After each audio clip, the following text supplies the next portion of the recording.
we stop those of us who support, as most of us do, Israel in this body, for apologizing for our support for Israel. There's no apology to be made. None.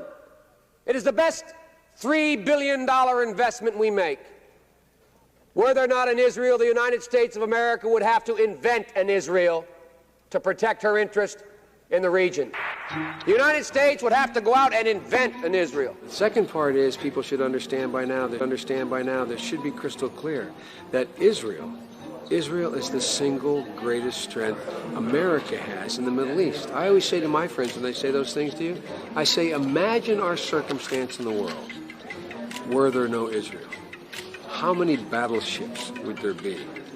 How many troops would be stationed? You know, I used to say early on when I was a kid, I'd say, when I was a young senator, I'd say, if I were a Jew, I'd be a Zionist. I am a Zionist. You don't have to be a Jew to be a Zionist. Progress occurs in the Middle East when everyone knows there's simply no space between the United States and Israel.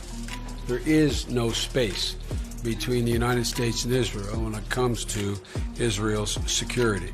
There is only one nation in the world that has unequivocally, without hesitation, and consistently confronted the efforts to delegitimize Israel. At every point in our administration, at every juncture, we've stood up on behalf of the legitimacy of the State of Israel.